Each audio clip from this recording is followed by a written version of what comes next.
नमस्कार, हमर छत्तीसगढ़ देख रहे हैं आप। आपके साथ मैं हूं ललित प्रजापति। शुरुआत करेंगे खबरों की। मुख्यमंत्री भूपेश बघेल आज से प्रदेश के दौरे पर हैं। सरगुजा संभाग के बलरामपुर जिले से सीएम के दौरे की शुरुआत हुई। मुख्यमंत्री भूपेश बघेल सामरी विधानसभा क्षेत्र के 3 गांव कुसमी, शंकरगढ़ और बोरिया का आज दौरा करेंगे। रायपुर से रवाना होने से पहले सीएम भूपेश बघेल ने कहा कि कोरोना काल के बाद ये दौरा हो रहा है। सरकार की योजनाओं की धरातल पर क्या स्थिति है, इसे इस तरह से देखा जाना चाहिए।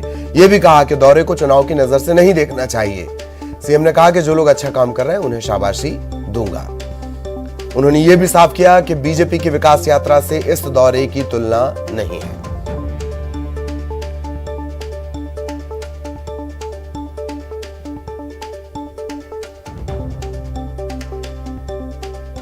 कोरोना काल के बाद सघन रूप से हर विधानसभा में ये दौरा कार्यक्रम बना है। इसे कतई मत समझिए औचक निरीक्षण। नहीं तो अक्सर मीडिया में यही रहता है कि अचानक मुख्यमंत्री पहुंचे, इस प्रकार की कोई कार्यक्रम नहीं है। 2 दिन पहले से सबको पता है कि कहाँ कहाँ जाना है, वो कार्यक्रम है। मैं जाऊंगा, वहाँ विभिन्न शासकीय कार्यालय में भी जाऊंगा, आम जनता से मेरी मुलाकात होगी, गांव में या नगर में भ्रमण भी कर लेंगे, उनके साथ बैठ के शासकीय योजनाओं के बारे में जानकारी, सुख दुख की चर्चा। आप इसको इलेक्शन से जोड़ के मत देखिए। इलेक्शन में आने में तो अभी 1.5 साल बाकी है। जब ये कैलेंडर बदल जाएगा तब आप कहिएगा कि हाँ अब इलेक्शन ईयर आ गया। अब वो सोच ही रहे हैं अभी तक के, चाहे राम वनगमन पर्यटन पर्वत की बात हो, चाहे गौठान की बात हो, चाहे हमारे तीज त्योहार मनाने की बात हो, चाहे राजगीत की बात हो, चाहे वो बोरेबासी खाने की बात हो, वो केवल सोच ही रहे हैं। सबका स्वागत है। छत्तीसगढ़ आए, बस्तर में बहुत ज्यादा देखिए, सब बस्तर गए, देखे, एक शब्द उन्होंने बोला। जितने भी बस्तर में दौरा किए हैं तो सबका स्वागत है। और अब बलरामपुर से बड़ी खबर। सामरी विधानसभा के कुसमी नगर पंचायत पहुंचे सीएम। लोगों ने मुख्यमंत्री भूपेश बघेल का जोरदार स्वागत भी किया। कुसमी में लोगों से मुख्यमंत्री ने मुलाकात भी की। कुसमी थाने भी पहुंचे। सीएम भूपेश बघेल थाने का निरीक्षण करने के बाद लोगों से बातचीत भी उन्होंने की। सीएम भूपेश बघेल से पुलिसकर्मियों के परिजन मिले हैं।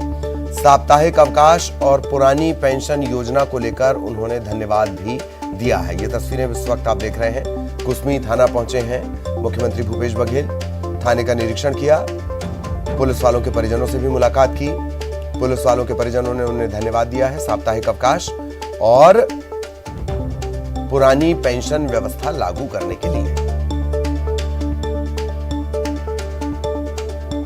तो ये तस्वीरें लगातार हम आपको दिखा रहे हैं। सहयोगी ममता इस वक्त हमारे साथ जुड़ी हुई हैं। ममता के पास आपको लिए चलेंगे। ममता, कुसमी पहुंचे हुए हैं मुख्यमंत्री और लगातार अब ये दौरा शुरू हो चुका है। ये सिलसिला चलता रहेगा। ममता,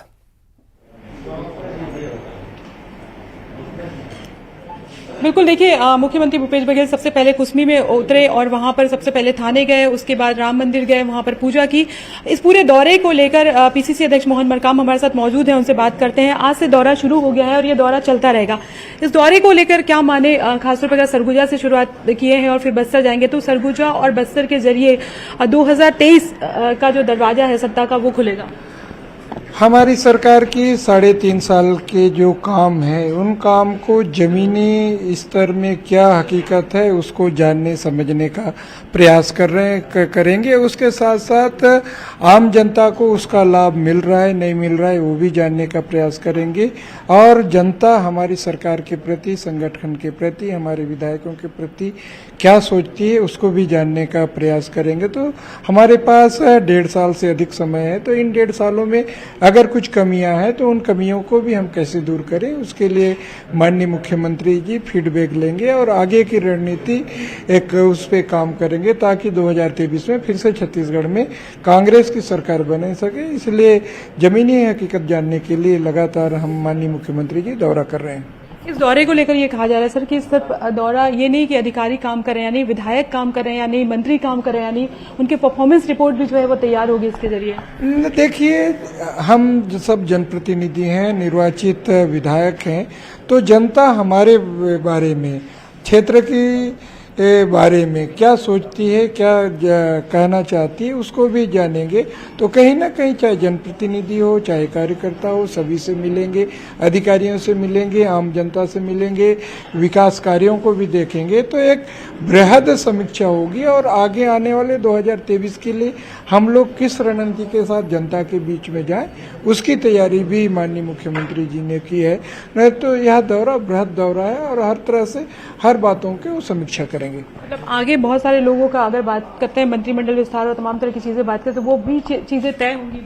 नहीं, देखिए, वो तो सरकार का मसला है, माननीय मुख्यमंत्री जी का विशेष अधिकार है, मंत्रिमंडल के बारे में हो, अन्य मुद्दों के बारे में हो। तो जब कहीं फील्ड में जाते हैं तो बहुत सी बातें आती है, लोगों की सोच हमारे प्रति, सरकार के प्रति, जनता क्या सोचती है, वो जानने का, समझने का प्रयास है। उसके साथ साथ हम सभी जनप्रतिनिधि जनता के प्रति जवाबदेही और जिम्मेदारी के साथ हम अपने अपने क्षेत्रों में काम कर रहे हैं, नहीं कर रहे हैं, उसको भी जानने समझने का अवसर माननीय मुख्यमंत्री जी को मिलेगा। सर, ये जो विधायकों की रिपोर्ट आई है, ये भी कहा जा रहा है कि 38 करीबन विधायक हैं, उनकी रिपोर्ट काफी पुअर है, तो ये उनके लिए भी दिक्कत हो सकती है इस दौरे के दौरान? नहीं, देखिए, अभी तो 1.5 साल हमारे पास समय है। माननीय मुख्यमंत्री जी ने भी कई दौर में कहा गया है कि अगर कुछ कमेंट्स आए हैं विधायकों के प्रति या फिर अन्य लोगों के प्रति, तो हम उन कमियों को दूर करने का प्रयास करेंगे और आने वाले दिनों में बेहतर काम, हम सरकार की उपलब्धियों, नीतियों, योजनाओं को जनता को ज़्यादा से ज़्यादा लाभ कैसे मिले, उसके लिए हम सब जनप्रतिनिधि उसके लिए भी प्रयास करेंगे। लेकिन बीजेपी कह रही है कि बीजेपी भी अब के लोग भी जो है अब दौरा करेंगे, रात को रुकेंगे, लोगों से बात करेंगे पैरेलल। देखिए, 15 साल सरकार में रहने के बाद जो सत्ता का सुख भोग के हवा में उड़ने लगे थे और यहाँ की जनता उनको पैर कतर दी थी, 14 सीटों में सिमट गए हैं। तो अब लोकतंत्र में जनता ही बड़ा होता है, तो जनता के बीच में जाना पड़ेगा, लोगों की समस्याएं सुननी पड़ेगी, उनकी समस्याओं को निराकरण करना पड़ेगा। इसीलिए जनता के बीच में जा रहे हैं, स्वागत है। और जनता जनार्दन ही बड़ा होता है, 2023 में तय करेगी कौन आएगा कौन नहीं आएगा, मगर हमें उम्मीद है 2023 में फिर से छत्तीसगढ़ में कांग्रेस की सरकार। जी जी, ये हमेशा ये बात होती है कि सत्ता और संगठन के बीच में तालमेल होना चाहिए। तो क्या ये माना जाए इस दौरे के जरिए इसको भी साधा जाएगा? कहीं कहीं पे जो एक दूरी सी बात कही जा रही थी, नहीं, देखिए, दूरी जी बिल्कुल। ममता, ये बातचीत हम आगे दिखाएंगे। आपकी बातचीत जो हुई है मोहन मरकाम साहब से, शुक्रिया आपका। मरकाम साहब का भी बहुत बहुत धन्यवाद। उपेश इस वक्त हमारे साथ जुड़े हुए हैं, सीधा उपेश के पास आपको लिए चलेंगे। कुसमी नगर पंचायत का अपडेट हम उपेश से लेंगे। उपेश, क्या कुछ अपडेट इस वक्त तक का? जी ललित, मैं बता दूं कि माननीय मुख्यमंत्री शामली विधानसभा के दौरे में पहुंच चुके हैं। कुसमी नगर पंचायत क्षेत्र का ये दौरा कर रहे हैं। सबसे पहले उतरकर मुख्यमंत्री ने आम जनता से मुलाकात की, उसके बाद थाना कुसमी का निरीक्षण किया, थाना कुसमी का निरीक्षण किया। उसके बाद ये उचित मूल्य दुकान पर आए हुए हैं और यहाँ पर हितग्राहियों से राशन के बारे में मुख्यमंत्री जानकारी ले रहे हैं। जी ललित, चलिए, बहुत बहुत धन्यवाद उपेश। आप लगातार नजर बनाए रखें, अपडेट हम आपके जरिए आगे अपने दर्शकों तक पहुंचाएंगे। और अब नारायणपुर से बड़ी खबर आपको बता दें, पुलिस और नक्सलियों में मुठभेड़ हुई है। नारायणपुर और दंतेवाड़ा की सीमा पर यह मुठभेड़ हुई है। मुठभेड़ में डीआरजी का एक जवान शहीद हुआ है। बस्तर आईजी पी सुंदरराज ने इसकी पुष्टि भी की है। बड़ी खबर नारायणपुर से, पुलिस और नक्सलियों में मुठभेड़ हुई है। पुलिस और डीआरजी की टीम इसमें शामिल थी। नारायणपुर और दंतेवाड़ा की सीमा पर यह मुठभेड़ हुई है। डीआरजी का एक जवान शहीद हुआ है। बस्तर आईजी पी सुंदरराज ने इसकी पुष्टि की है।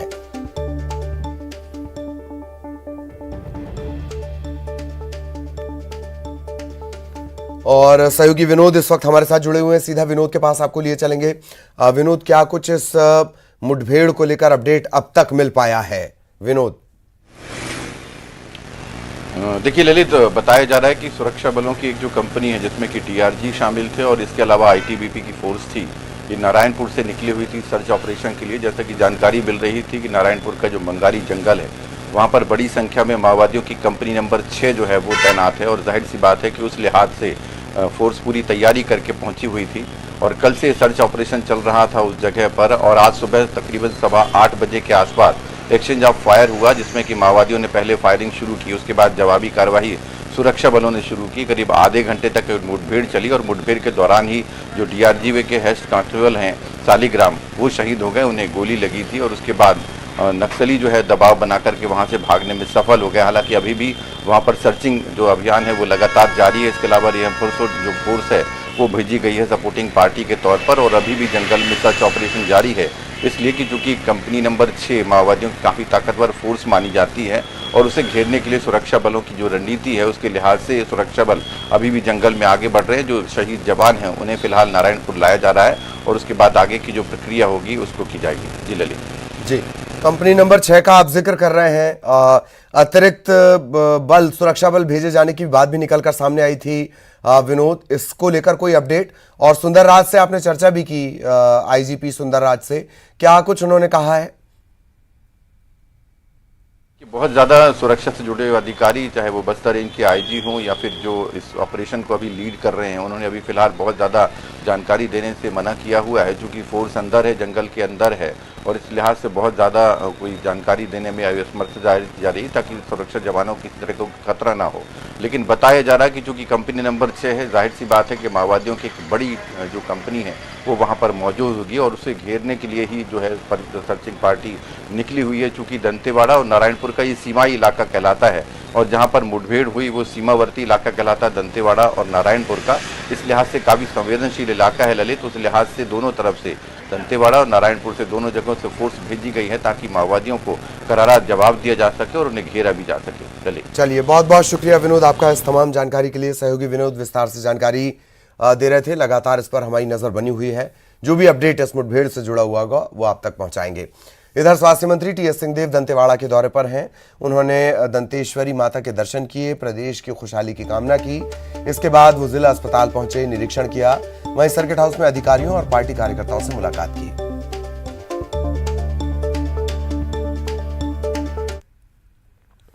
अब रायपुर से बड़ी खबर, छत्तीसगढ़ के दौरे पर हैं केंद्रीय गृह राज्य मंत्री नित्यानंद राय। रायपुर से वो बीजापुर के लिए रवाना हुए और बीजापुर में विकास कार्यों की समीक्षा करेंगे, सीआरपीएफ के जवानों से मुलाकात करेंगे। इसके अलावा जनप्रतिनिधियों और सामाजिक संगठनों के साथ वो बैठक भी कर सकते हैं।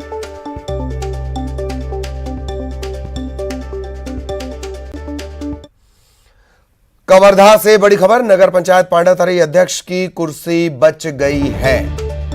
आज सुबह से सबसे बड़ा सवाल यही बना हुआ था, नगर पंचायत पांडातरई अध्यक्ष की कुर्सी बचेगी या जाएगी। वोटिंग में अविश्वास प्रस्ताव के पक्ष में सिर्फ 6 वोट पड़े हैं। कांग्रेस के बागी पार्षद ही ये अविश्वास प्रस्ताव लाए थे। नगर पंचायत पांडातरई वोटिंग में अविश्वास प्रस्ताव लेकर आए थे, बागी कांग्रेस के पार्षद लेकर आए थे। हालांकि अविश्वास प्रस्ताव टिक नहीं पाया। इस अविश्वास प्रस्ताव के समर्थन में सिर्फ 6 वोट पड़े। 15 सदस्यीय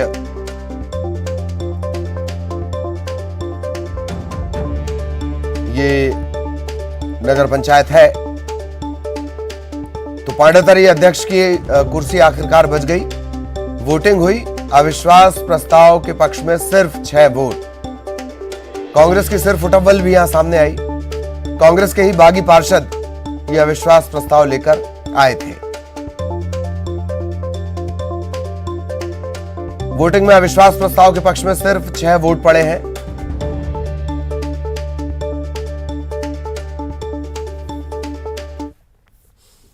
ग्रीस के हेराक्लियोन शहर में चल रही junior world weight lifting championship में भारत की वेटलिफ्टर और छत्तीसगढ़ के राजनांदगांव की बेटी ज्ञानेश्वरी यादव ने सिल्वर मेडल जीता, देश और प्रदेश का नाम रोशन किया।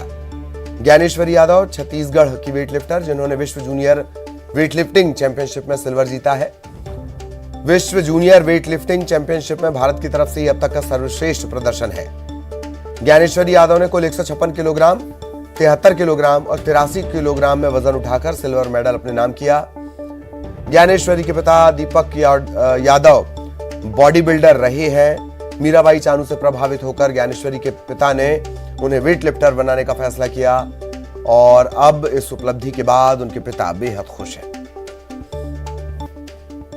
पहुंचने के बाद उनका 2 तारीख को वेट लिफ्टिंग वर्ल्ड चैंपियनशिप का शुभारंभ हुआ, जिसमें अपने 49 बॉडी वेट ग्रुप में सेकंड स्थान पर रही, सिल्वर मेडल प्राप्त करी। उससे हमें बहुत ही ज़्यादा गर्व हुआ, अच्छा महसूस करने लगे, क्योंकि मैं वहाँ तक तो नहीं पहुँचा था, मैं नेशनल लेवल तक ही था और अपना वहाँ से पूर्ण विराम कर दिया था मैं अपना। तो मेरा सपना यही था कि मैं बच्चे लोग को अच्छे से पुश करूं, उनको अच्छा से एजुकेशन दूं और एक अच्छा मुकाम तक पहुँचे। खुशी तो बहुत हो रही है, पर यानी कि यहाँ से 29 तारीख को निकली है ग्रीस जाने के लिए और वहाँ उनका गेम हुआ है 2 तारीख को और उनने बताया रात को 12 बज गया था शायद, फ़ोन करके बताया था। हमें बहुत खुशी हुई और हम लोग देख ही रहे थे उनका आखिरी तक गेम पूरा सब होने तक। फिर वीडियो कॉल वगैरह बात वगैरह हुआ पूरा, फिर बहुत खुशी हुई है। ज्ञानेश्वरी यादव ने अपने पिता का सपना सच कर दिखाया है और ग्रीस में हुए वर्ल्ड जूनियर चैंपियनशिप में सिल्वर मेडल पाकर, सेकंड पोजीशन पाकर प्रदेश का ही नहीं, शहर का ही नहीं, पूरे देश का मान बढ़ाया है। वहीं एक पिता को अपनी बेटी को वहां तक पहुंचाने के लिए कितना संघर्ष करना पड़ा, यहाँ तक कि अपनी पैकेट मनी से उसके डाइट के लिए व्यवस्था करनी पड़ी और जब ज़रूरत पड़ी तो लोगों से भी आर्थिक मदद लेकर इस पिता ने अपनी बच्ची को वहां तक पहुंचाया है और उसके लिए डाइट की व्यवस्था की है। लेकिन विडंबना यह है कि सरकारी मदद अभी भी इस परिवार को और इस खिलाड़ी तक नहीं पहुंच पाई है। राकेश यादव, न्यूज़ 18, राजनांदगांव। रविशंकर विश्वविद्यालय के कर्मचारी फिर से हड़ताल पर जाएंगे। 7वें वेतनमान की चौथी किश्त के एरियर की मांग को लेकर ये कर्मचारी हड़ताल करेंगे। हड़ताल की तैयारियों को लेकर एक आम सभा बुलाई गई है। आम सभा में हड़ताल पर जाने के लिए तारीख और रणनीति तय की जाएगी। आम सहमति से ये तारीख तय होगी। परीक्षा के समय विश्वविद्यालय में कर्मचारी अगर हड़ताल पर चले गए तो कामकाज ठप हो सकता है। रायपुर में लिफ्ट कारोबारी मनोज भालधरे हत्याकांड में पुलिस ने पूर्व मंत्री लीलाराम भोजवानी के बेटे को हिरासत में लिया। पूछताछ इससे की जा रही है। रायपुर पुलिस पूर्व मंत्री लीलाराम भोजवानी के बेटे किशोर भोजवानी से पूछताछ कर रही है। दरअसल पुलिस को यह संदेह है कि किशोर भोजवानी ने दोनों आरोपियों को भगाने में मदद की है। आरोपी दिलीप रहेजा और उसके बेटों की तलाश में पुलिस जुटी हुई है।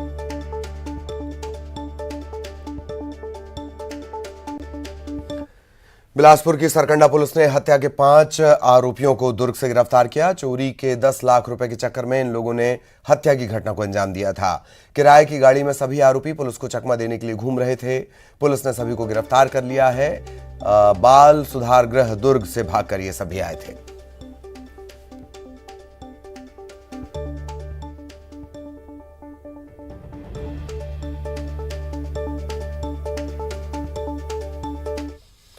और अब बलरामपुर से बड़ी खबर। एक्शन में है सीएम भूपेश बघेल। कुसमी में राशन दुकान का निरीक्षण किया है। राशन कार्ड नहीं बनने की शिकायत उन्हें मिली थी। निरीक्षण के दौरान सीएम गुस्सा भी हुए और नगर पंचायत सीएम को सस्पेंड कर दिया है। तो एक्शन में है मुख्यमंत्री भूपेश बघेल। कुसमी में राशन दुकान का निरीक्षण किया। राशन कार्ड नहीं बनने की उन्हें शिकायत मिली थी। निरीक्षण के दौरान वो नाराज भी हुए और नगर पंचायत सीएमओ को तत्काल सस्पेंड कर दिया गया। उपेश हमारे साथ जुड़े हुए हैं। उपेश, बड़ा एक्शन। जी ललित, बता दूं कि सीएम का बड़ा एक्शन देखने को मिला यहाँ पर शासकीय उचित मूल्य दुकान में, जहाँ पर सीएम निरीक्षण के दौरान महिला हितग्राहियों से बात कर रहे थे और उस दौरान सीएम को ये जानकारी लगी कि जो महिला है वो सीएम से बताई कि वो पिछले कई दिनों से राशन कार्ड को लेकर परेशान है और नगर पंचायत कार्यालय में आवेदन दिया है, फिर भी राशन कार्ड नहीं बना है, जिसको लेकर सीएम ने तत्काल फूड इंस्पेक्टर को बुलाया और वहीं पास सीएमओ को भी बुलाया, लेकिन वहाँ पर सीएमओ मौजूद नहीं थे। लेकिन कलेक्टर जो मौजूद थे वो वहाँ पास होता है और कलेक्टर को निर्देशित किए हैं कि सीएमओ पर कार्रवाई करने के लिए, इनको निलंबित करने के लिए। जी ललित। और राशन दुकान से जुड़ी और किस तरह की शिकायतें उपेश उन्हें मिली हैं? जो जैसे आपने कहा वो महिलाओं से भी चर्चा कर रहे थे, हितग्राहियों से भी चर्चा की होगी जाहिरा तौर पर, किस तरह की शिकायतें ज्यादातर सामने आई उपेश? जिस तरह से बता दूं ललित कि राशन दुकान में सीएम एक चीज का बारीकी से जांच कर रहे थे। जिस तरह से पूछ रहे थे कि आपको चावल कितना मिलता है, किस तरह का चावल मिलता है, कैसा स्थिति है, शक्कर कितना मिलता है, इस तरह मतलब जो राशन सामग्रियां हैं सबकी जानकारी ले रहे थे और सब जानकारी ले रहे थे। और काफी जो विक्रेता भी है, जो राशन विक्रेता है, उससे भी सारी जानकारी ले रहे थे। और सीएम कहीं ना कहीं जो महिला जो लोग थे वो जो ये बात को बोले कि यहाँ पर कई दिनों से हम लोग राशन के लिए चक्कर लगा रहे हैं सर, यहाँ लोकल नगर पंचायत क्षेत्र में रहने के बावजूद भी राशन कार्ड नहीं बन पा रहा है। तो जिस तरह से देखते हुए सीएम ने बड़ी लापरवाही मानते हुए इस सीएमओ को निलंबित करने का निर्देश दिया अधिकारियों को। जी ललित। धन्यवाद उपेश इस तमाम जानकारी के लिए।